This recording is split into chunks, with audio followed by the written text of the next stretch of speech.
রাত নামলেই অন্ধকারে ডুবে যায় বরিশাল বিসিক শিল্পনগরী। রোড লাইট না থাকায় ঝুঁকি নিয়ে চলাচল করছেন এখানকার নারী শ্রমিকরা। কারখানা থেকে ফেরার পথে চারপাশের কাশবন আর গা ছমছম অন্ধকারে নিরাপত্তাহীনতায় দিন কাটছে শ্রমিকদের। অন্ধকার থাকলে অবশ্যই সমস্যা তো অবশ্যই হয়।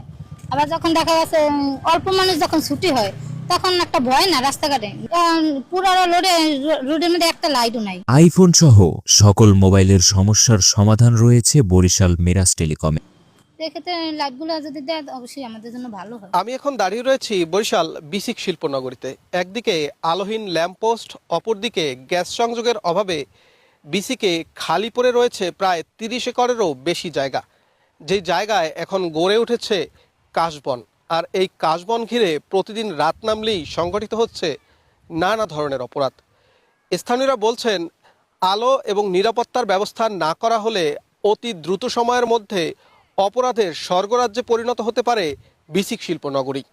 এই যে বিসিকের ভিতরে লাইন নিয়ে অনেক ঝামেলা হয় বা অনেকে চলাচল করতে সমস্যা হয়, ওই আগুন জ্বলায়, এই চিনতেই হয়। কারণ এতে রোড লাইন যদি দেয় এটা তো সব অন্ধকার, এই জায়গায় ওই জায়গায় চিনে না যে কি হয়। শ্রমিকদের দাবি পুরো বিসিক শিল্পনগরীকে সিসিটিভির আওতায় আনা হোক, পাশাপাশি প্রতিটি সড়কে রোড লাইট স্থাপন করা হোক দ্রুত। রাস্তা লাইট দিতে তো আমার জন্য খুবই ভালো হয়, কিন্তু আমরা আদি মোবাইলের লাইট জ্বলাই, একটু ব্যাটারি লাইট জ্বলাই আদি, এতে কি আমাকে সমস্যা হয় না? এরকম যদি লাইট ঠিক না হয় তাতে সমস্যা হইবেই।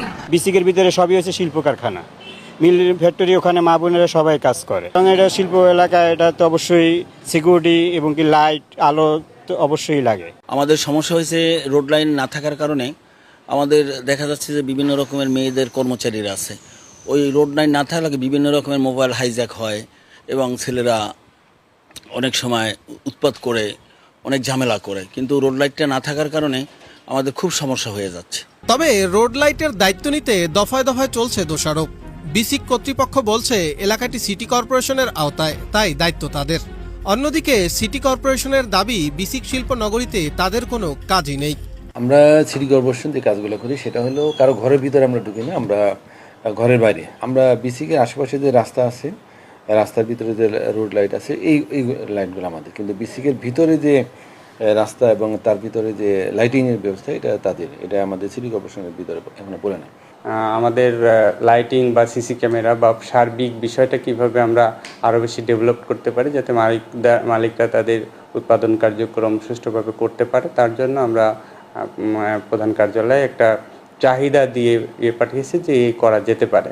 বিসিক ও বরিশাল সিটি কর্পোরেশনের ধাক্কাধাক্কিতে ভুক্তভোগী হচ্ছে সাধারণ শ্রমিকরা। স্থানীয়দের আশঙ্কা দ্রুত